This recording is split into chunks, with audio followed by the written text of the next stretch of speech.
Are you going to be a victim or a victor for the rest of your life? Let's make that distinction in this mental inferno of an episode right now.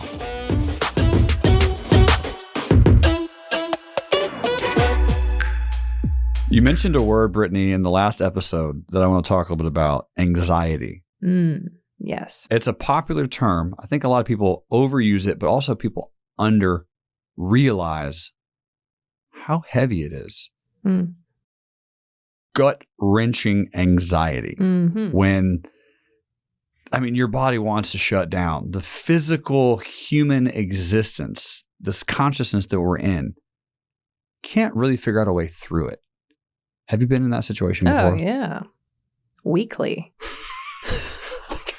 Tell us about that. I'm not going to say that I can figure my way out of it, but no, absolutely. Yeah. Absolutely. I really don't think of myself as a risk taker, but I probably have been. Mm-hmm. The reason I don't think of myself as a risk taker is I like to have 900 backup plans on that plan, and it's the always find a way attitude. So that's good. But anxiety is a sign that you're afraid of the future. But if everything in your life is a gift and your body is meant to serve you, even if it's like a survival way, you have to ask more questions. Okay, why do I have anxiety? You don't just wake up with anxiety for no reason most of the time. So you've searched your conscious, your subconscious, whatever, you got to search and find the root of, all right, what are you scared of the future of? All right, well, I'm currently afraid of this happening. And so your survivor brain's trying to say, don't do those things. And so you can choose to override them by creating a really good plan that makes that fear obsolete. Or you can understand that it really is an unrealistic fear. Or you can just say you just really need to analyze the fear. So right now, I would say I have a level of anxiety before every single one of our missions. I'm about to send my husband over to Ukraine. We are at the very beginning of this attack from Russia and are currently bombing Ukraine. It is a very scary and dangerous situation. So why am I anxious? Well, I'd prefer not to have anything bad happen to the person that I love. It's unknown. The Russians have quite the army, and there's a lot of innocent people dying, and they don't seem to care what the press is doing. And our team doesn't have guns going over there. And So you start saying, all right, well, if innocent people are dying and the Russians don't care, how do we stay away from those parts? If we don't have guns, then what can we have? What are the right questions we should be asking in order to create a safe yet effective mission? And so instead of being crippled and saying, you can't go, or we're not responding, it's too dangerous, how do you find a way, not an excuse, but harness that anxiety to just really play it out? Let me play out every single optional fear, and then we come up with a plan around it. And then when you come up with a plan around it, let me harness this inner negativity to tell you why that plan might not work, so that we can find a way that does work. Again, interesting. I like to use all these things that people would label as negative. Most people are, don't say it. And it's like, no, we can say it, but I'm not going to stop there. And that's the key. That's the key. I've been living in a room named Courage throughout the entire process of building out this island. And the name is Courage. Every room has a blessing. Because I would feel the fear, but do it anyway. You can have the anxiety that creates massive amounts of diarrhea, but do it anyway, just plan appropriately and really ask those questions. I think so many people feel these feelings and then they immediately escape. I got to get a quick high and override this emotion. So it could be a drug. It could be alcohol. It could be watching something funny. It could be texting somebody you shouldn't. It should be posting something you shouldn't. Whatever it is that is a distraction, I have chosen most of the time, obviously it's still practice, instead of escaping, how do I stop, identify where it's coming from, and then create a plan? What about you? Well, I want to ask you a clarification question. Is there a difference between fear and anxiety, in your opinion? And if there is, what is that difference or distinction? I think anxiety is more of that shaky feeling inside. Because if fear can be more mental, anxiety can be like full body. Full body, like, ooh. And it's like, it definitely can lead to being crippling. But you've got to own your mind. It's the only thing you can control on this entire earth experience. That's it, is your mind. And so as somebody that's dealt with this my whole life, I've had to find ways to make it serve me. If not, I'll just get knocked out of the game. Yeah. So what is the emotion or the energy or the thoughts that's knocking you out of the game? And is it actually there to serve you? Usually it is, which is ironic, right? You're being given a blessing that your body is unable to handle or process at that moment. And that is where anxiety stems from, in my opinion. There's a book called The Gift of Fear. What? Yeah. And it's... How have I not read this? It's so powerful. What? I was suggested it, and it really goes through... That was the first time I started thinking this way. It's got story after story. They're terrible stories. Don't read before bed. But about how fear is a gift. So...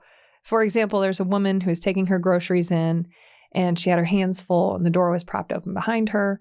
A rapist walks in her house with a knife right behind her. And when she turned around and saw this guy, in a mask and like about to attempt this terrible thing, what happened? Strike of fear, And then when your body goes into that level of fear, everything turns into slow motion because your senses are heightened to that level. Oof, I got chills talking about it.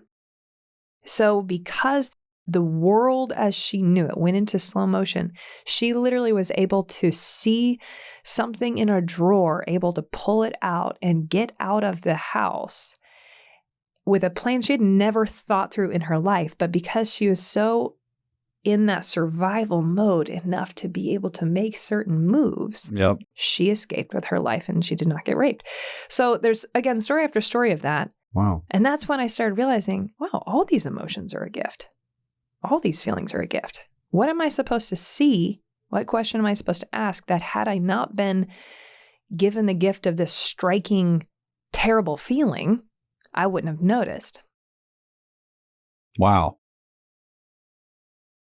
I've never heard you use the word earth experience or make the statement, all of your emotions are a gift. Yeah. That's big for me. I think it's big for a lot of people because when you experience an emotion that you would label a negative, right? Just going back to the last episode, that anxiety, that fear, that contraction internally, that intuition pushing you away from something, you get to go, wait a minute, this is a gift. This is a blessing. This is happening for me, not to me. Yep. This was not given to me as a obstacle. This was given to me as a gift, a present that I can unwrap and learn from. And when you sit down in that moment, you can ask yourself, what do I need to learn? Because I'm feeling this way. And I did not, and would not have even been capable of having this conversation probably 5 years ago, maybe 6 years ago. I thought anxiety attacks or panic attacks were just ridiculous. I was like, those are for weak people. Ooh, don't ever do that. Well, that's what I'm saying. That's what I thought until I started having them. I was like, oh, whoa. These are very real. Hold the phone. Hold the phone, please. These are terrifying. Yeah. Why is this happening to me? And I love how you mentioned that this anxiety, right, is you need to find the root of what's stemming from. That fear is coming from a place. That gift is showing up. Why? Who's giving it to you? Yeah. Who gave it to you in the past? How can you unwrap it? And how can you learn from it? But that feeling is definitely a symptom of a thought. Okay. So anxiety and depression are both symptoms of thoughts. And so if you're not aware of these thoughts that are going on, that are running in the background of your mind, that's when you have to stop and identify them. But one thing you just said, I thought was so good. And it's this is a gift. You said this is a gift of something I can learn from. I just believe there are two types of people, and you can change to being a different one if you so choose. Are you viewing all of this experience as someone gifting you through love? All these different things that you can learn from and grow from and become better from? That would be going through life as a victor. Or you can look at your past and say, I'm wounded, I'm broken, look at the evil that's happened to me, look at the betrayal that's happened to me, I can't trust anyone, like so on and so forth. So you have the choice to go through life as a victim or a victor. And it really is a lens that you're going to see your world through of saying, is everything that's handed to me a gift or an obstacle? So. Yes. I just love you've got that perspective, and not everybody assumes that. They let these events dictate their future. They let these events ruin their life. It steals all their joy, and they can't think about anything else. They can't even see the new blessing in front of them or help the people they're supposed to help through the fire when they're stuck in that spot. The massive takeaway, my dear friends, my listeners, is this is the aspect of the mindset that needs to continuously be tweaked and altered. Continue to keep that in mind, because most of what you're doing, the tactical things, the things that you think you're hung up on, probably aren't your main challenges. They're probably not your biggest pieces of the puzzle. They're the corner pieces, the really easy ones to spot. How do I pay for this? How do I buy this? How do I get the money for these? Those tactical things that you feel like are the hang up, those are just the corner pieces. Those are easy to see, easy to spot, easy to fix. The reason that we keep diving massively into this mindset, when you make these appropriate tweaks, these alterations, these changes, these updates, you improve your brain. When you improve your brain, you're able to think new thoughts. When you think new thoughts, you create new words. And when you create new words, you create new worlds. Sounds like such a good quote. It's a great quote. It's one of my favorite quotes. Whoever said that's a genius. Now, back to this victor or victim, which is also equally on the level of geniosity. Two ways to go through life. You choose. You can be a warrior, or you can be a warrior. Hey. Right? Same exact thing, right? A warrior or a warrior. Mm-hmm. Yeah. You get to choose. Right? We're changing small letters, right? But these tweaks, when we say, and when Britnie says specifically, your words create your worlds, understand those words can have one letter changes. They can have the smallest micro adjustment. My dear friends, our listeners, those are the things that we're after. Those are the things that Britnie and I will hunt down every single day. There is something in my physicality, my body, my mind, my relationships, my spirituality, my connection with God. There is some tweak in here that I can make that's microscopic that will change everything for me. And I can do that today.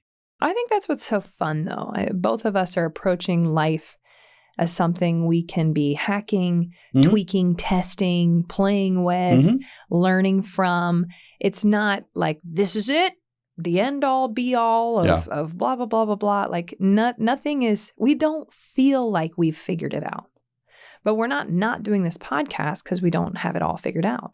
All we're doing is sharing what we've got as far as we've got it. You know? And I want to encourage you that whatever you've overcome, you can share with others. And because I could ask you, okay, how do you emotionally handle a stock drop and 40% of your portfolio is gone overnight? What are the 5 things that would help somebody deal with that emotionally? And in 2 seconds, you could tell me. Yeah. Why? Because you've dealt with that before. Right. So whatever you've overcome in your life, it could be abuse. It could be, self-imposed abuse. It could be negative mindsets. It could be limiting beliefs. It could be wealth, health. It doesn't matter. But you have something that you can gift somebody else. And that's the blessing. And that's what you teach on. And a lot of women really feel, I don't have anything. I don't know. No, you all have something. Yes. But that doesn't mean it's perfect, because the P word is a lie. Sure. It's all about perspective anyway. Tomorrow you're going to change your meaning of perfect. Precisely. Please listen to that, team. You have overcome something. That overcoming can easily become a humongous life lesson for someone else, right? Don't let your life sentence turn to a life lesson, right? Be able to understand that, okay, I've overcome the loss of a child. I'm sad. I'm tearful. I'm upset. I'm depressed.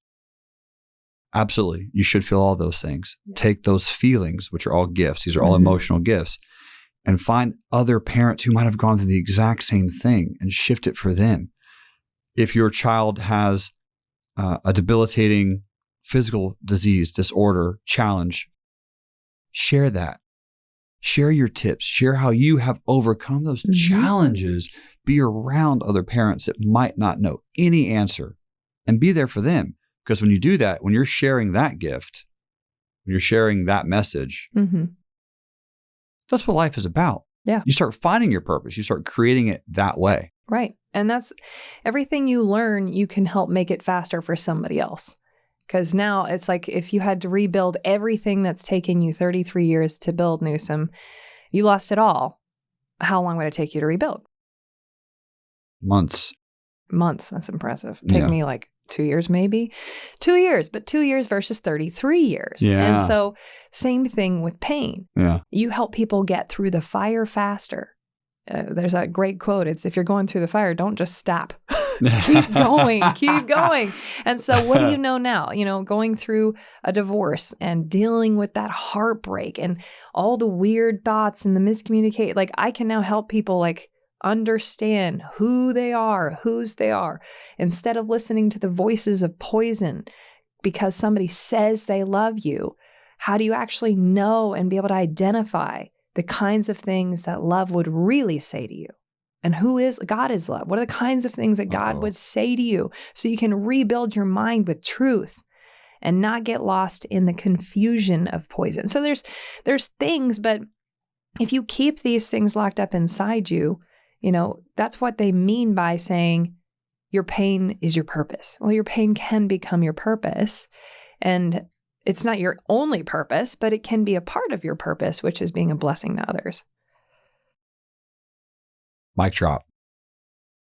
Just re-listen to that last 75 seconds 400 times, please. It will change your life, ladies and gentlemen, as will every other upcoming episode of Season 3, Broke to Woke.